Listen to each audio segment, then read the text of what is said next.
आप लोगों को ये विदित है कि हमारी पार्टी कांग्रेस, बीजेपी व अन्य किसी भी विरोधी पार्टी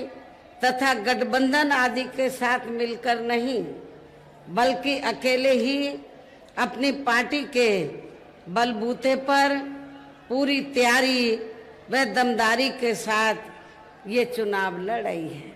इसके साथ ही हमने टिकट बंटवारे के मामले में सर्व समाज के लोगों को उचित भागीदारी भी दी है, जिनको जिताने के लिए पार्टी के लोग पूरे जी जान से लगे हैं। हालांकि आज आपकी यहाँ इकट्ठा हुई अपार भीड़, पीछे तक भीड़ मुझे काफी नजर आ रही है, तो आज यहाँ आपकी इकट्ठा हुई अपार भीड़ व भीड़ के जबरदस्त जोश को भी देखकर मुझे भी ये काफी हद तक अब भरोसा हो गया है कि पिछली बार की तरह इस बार भी आप लोग अपने प्रदेश से या लोकसभा चुनाव में अपनी पार्टी का बेहतर रिजल्ट जरूर लाएंगे। इसके लिए अब मैं आप लोगों का ध्यान कुछ जरूरी बातों की तरफ दिलाना चाहती हूँ और इस संबंध में विशेषकर मैं कांग्रेस, बीजेपी व इनके अन्य सभी सहयोगी दलों के बारे में ये कहना चाहूंगी कि आज़ादी के बाद शुरू में केंद्र व देश के काफी राज्यों में भी ज्यादातर सत्ता यहाँ कांग्रेस पार्टी के ही हाथों में केंद्रित रही है, किंतु इनकी अधिकांश मामलों में रही गलत नीतियों एवं गलत कार्य प्रणाली आदि की वजह से ही फिर इस पार्टी को केंद्र व काफी राज्यों की भी सत्ता से बाहर होना पड़ा है तथा यही स्थिति इनकी सहयोगी पार्टियों की भी बनी रही है, जिसके कारण ही फिर पिछले कई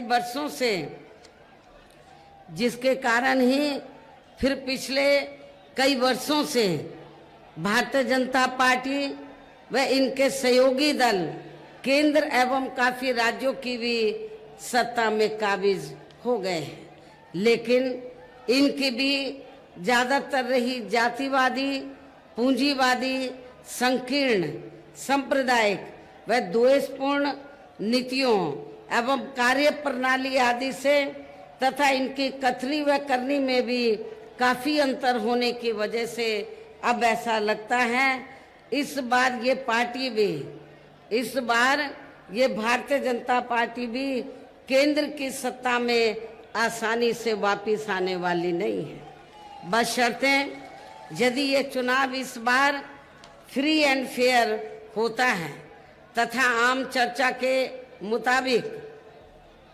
वोटिंग मशीनों में भी कोई गड़बड़ी आदि नहीं की जाती है और वैसे भी इस बार चुनाव में इनकी कोई भी पुरानी व नई चल रही नाटकबाजी, किस्म किस्म की नई ये नाटकबाजी करते रहते हैं,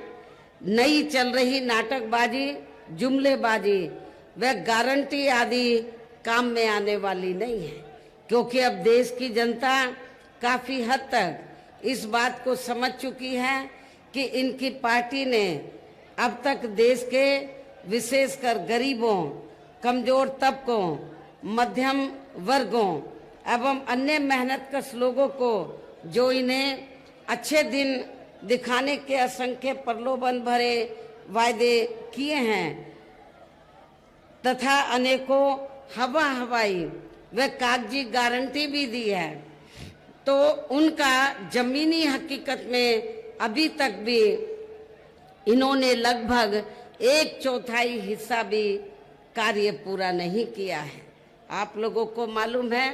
जब पिछली बार लोकसभा का आम चुनाव हुआ था और उससे पहले भी लोकसभा के हुए आम चुनाव में भारतीय जनता पार्टी ने ये कहा था कि जब बीजेपी केंद्र की सत्ता में आ जाएगी तो फिर पूरे देश में जो गरीब लोग हैं बेरोजगार लोग हैं तो उनके खातों में 25-25 लाख रुपए भेजे जाएंगे। लेकिन मैंने पहले भी आपको कई बार कहा, आज फिर मैं आपको बता देना चाहती हूँ। तो बीजेपी की सरकार ने, आप जितने लोग इधर बैठे या खड़े हैं, आप बताओ कितने गरीब और मजदूरों के खाते में 1 लाख भी रुपया आया है? मैं समझती हूँ 1 लाख रुपया नहीं आया है। और अब कांग्रेस पार्टी भी ये कहती है कि उनकी पार्टी पावर में आ गई तो महिलाओं को 1 लाख रुपया दिया जाएगा हर साल। लेकिन जहाँ जहाँ कांग्रेस पार्टी पावर में है, या बीजेपी से पहले कांग्रेस पार्टी भी पावर में रही, सेंटर और राज्यों में, आपके यूपी में भी रही, तो बताओ कितनी महिलाओं को उन्होंने 1 भी रुपया दिया है? केवल चुनाव के समय वो बढ़िया बढ़िया हवाई वादे करते हैं, आपको गुमराह करते हैं वायदों की आड़ में। लेकिन आप लोगों को बहुत ही ज्यादा सावधान रहना है। जब ये पावर में आ जाते, सत्ता में आ जाते हैं, तो ये उसके ऊपर ईमानदारी निष्ठा से अमल नहीं करते हैं। बीजेपी ने भी सत्ता में आने के बाद जो भी चुनाव के दौरान उन्होंने वायदे किए थे, तो उसका इन्होंने लगभग 1/4 हिस्सा भी कार्य पूरा नहीं किया है, बल्कि इनके स्थान पर इनका ज्यादातर समय व ताकत भी यहाँ इनके अपने चहेते रहे बड़े बड़े पूंजीपतियों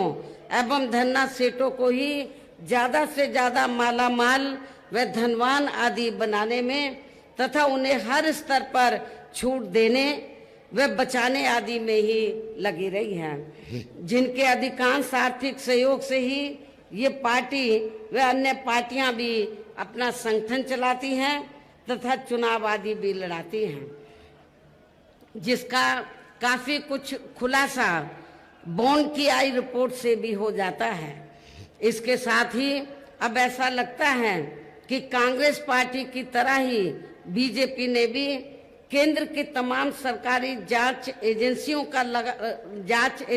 का ज्यादातर राजनीतिकरण ही कर दिया है। इसके अलावा देश के किसान वर्ग भी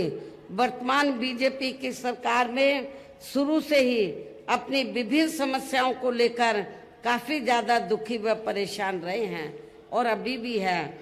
जबकि यूपी में 4 बार हमारी पार्टी की रही सरकार ने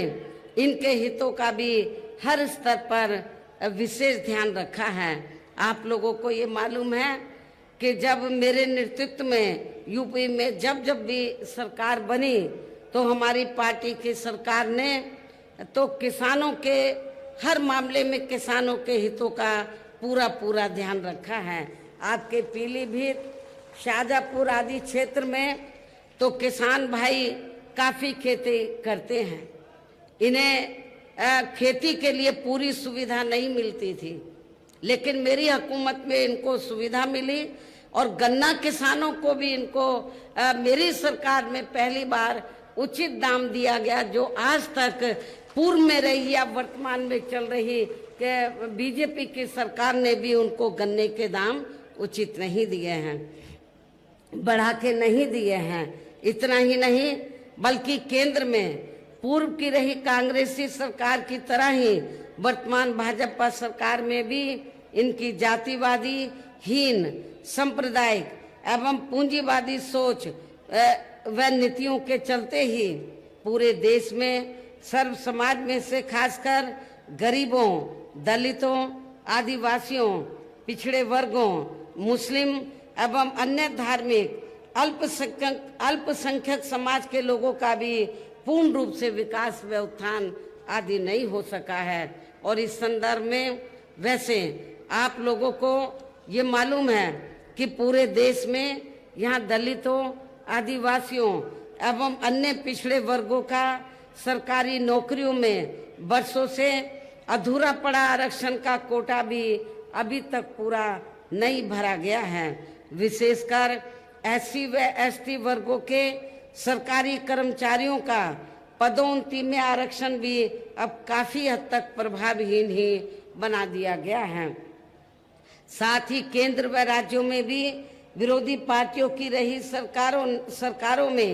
इन सभी वर्गों को प्राइवेट सेक्टर में आरक्षण दिए जाने की व्यवस्था किए बिना ही इनकी सरकारों के ज्यादातर सरकारी कार्य अब प्राइवेट सेक्टर के जरिए ही इनके बड़े बड़े पूंजीपतियों व धन्ना सेठों आदि को ही दिए जाने के कारण अब इनको पूरे देश में आरक्षण का बहुत कम ही लाभ मिल पा रहा है। इसी प्रकार इनका अन्य और मामलों में भी शोषण व उत्पीड़न आदि होना अभी तक भी बंद नहीं हुआ है। इनके साथ साथ मुस्लिम व अन्य धार्मिक अल्पसंख्यक समाज के लोगों की भी हालत हर स्तर पर यह काफी ज्यादा खराब व दयनीय ही बनी हुई है, जिसका काफी कुछ खुलासा सच्चर कमेटी की रिपोर्ट में भी किया गया है। इतना ही नहीं बल्कि पिछले कुछ वर्षों से केंद्र व अधिकांश राज्यों में भी बीजेपी व आरएसएस की सरकारों के चलते हुए अब इनका विकास व उत्थान आदि होना भी लगभग बंदशाई हो गया है। आए दिन इन पर खासकर हिंदुत्व की आड़ में हो रही धर्म की आड़ में और उसमें भी खासकर हिंदुत्व की आड़ में हो रही जुल्म जाति भी यहाँ काफी ज्यादा चरम सीमा पर पहुंच चुकी है। इनके साथ साथ अपर कास्ट समाज में से विशेषकर गरीब लोगों की भी हालत हमें कोई खास अच्छी नजर नहीं आती है। इनकी गलत कृषि नीतियों के कारण ही किसान वर्ग भी आए दिन आंदोलित ही रहता है। साथ ही इनके गलत आर्थिक नीतियों की वजह से देश की अर्थव्यवस्था पर भी इसका काफी बुरा प्रभाव पड़ रहा है, जिससे यहाँ विशेषकर छोटे एवं मध्यम वर्गीय व्यापारी वर्ग भी काफी ज्यादा दुखी व परेशान हैं। और अब केंद्र में पूर्व की रही सरकारों की तरह ही वर्तमान भाजपा सरकार में भी यहाँ पूरे देश में गरीबी, बेरोजगारी एवं महंगाई आदि भी लगातार काफी ज्यादा बढ़ रही है। देश में हर स्तर पर फैला भ्रष्टाचार भी अभी तक कम नहीं हुआ है, अर्थात भ्रष्टाचार अभी भी काफी देश में फैला हुआ है। साथ ही अपने देश की सीमाएं भी अभी तक पूरे तौर से सुरक्षित नहीं है। ये भी बड़ी चिंता की बात है।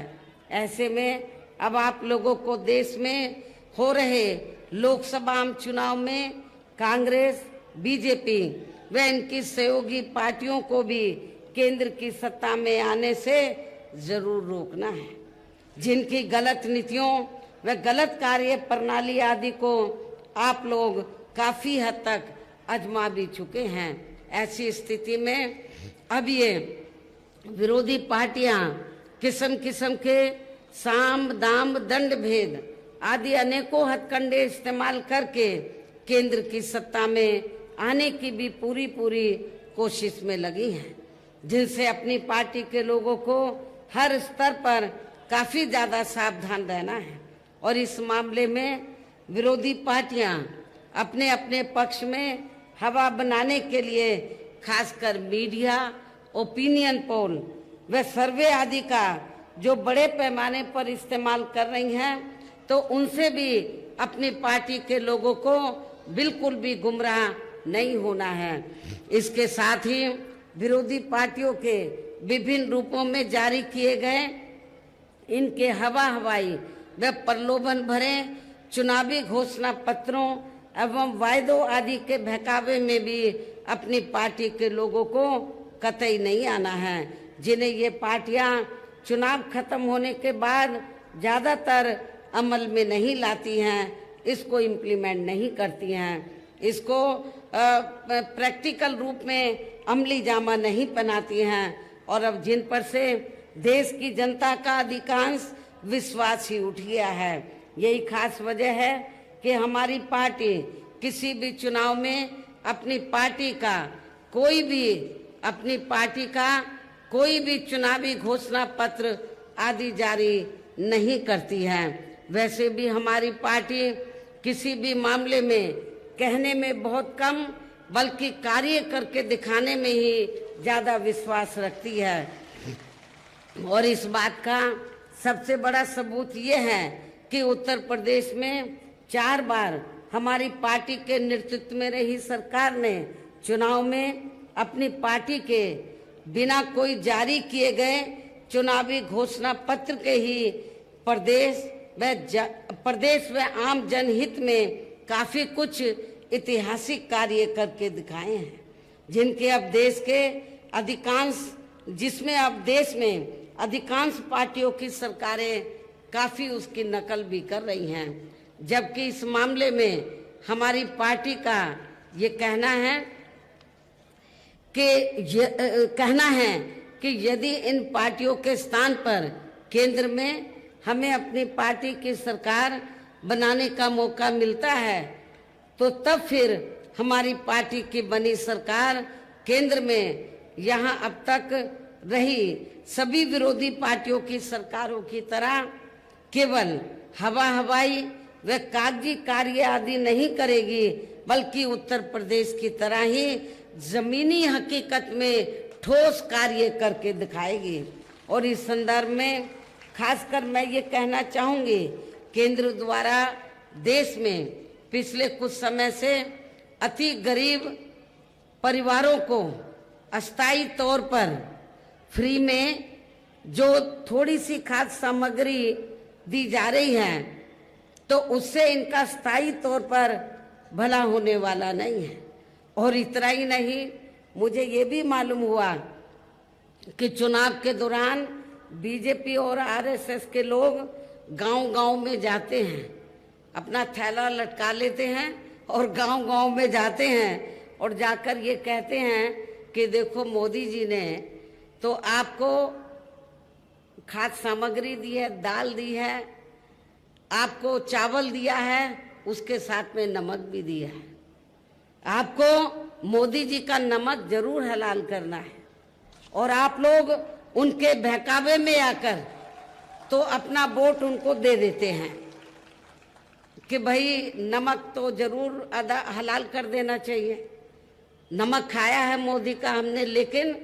आपको मैं ये बताना चाहती हूँ ये नमक मोदी का नहीं है, बल्कि आप लोगों के टैक्स के पैसे का ये नमक है। इसमें मोदी की कोई मेहरबानी नहीं है। पूरे देश में जो जनता टैक्स देती है उस टैक्स के पैसे से आप लोगों को ये नमक या दाल, चावल या आटा आदि दिया जाता है। ये कोई इनकी मेहरबानी नहीं है, ये आप लोगों का अपना टैक्स का पैसा है, इसलिए आप लोगों को कतई भी गुमराह नहीं होना है। वैसे भी इनकी ये जो थोड़ा खाद्य सामग्री दे दी, दाल चावल दे दिया, तो इससे आपकी जो समस्या है तो उसका ये स्थायी हल होने वाला नहीं है। और वैसे भी इनकी ये जटिल समस्या देश में हर हाथ को काम देने से ही केवल दूर हो सकती है, जिसकी तरफ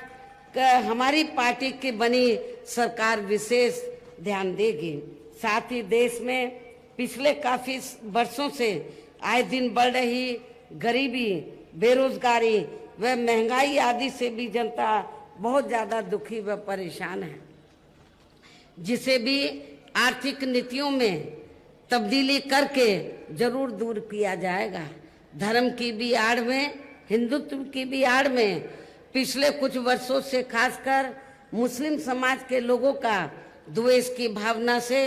जो इनका काफी ज्यादा शोषण व उत्पीड़न आदि किया जा रहा है, तो इसे भी जरूर रोका जाएगा। और ये सब हमने अपनी यूपी की रही सरकार में काफी कुछ करके भी दिखाया है। इसके अलावा हमने यूपी में सर्व समाज में से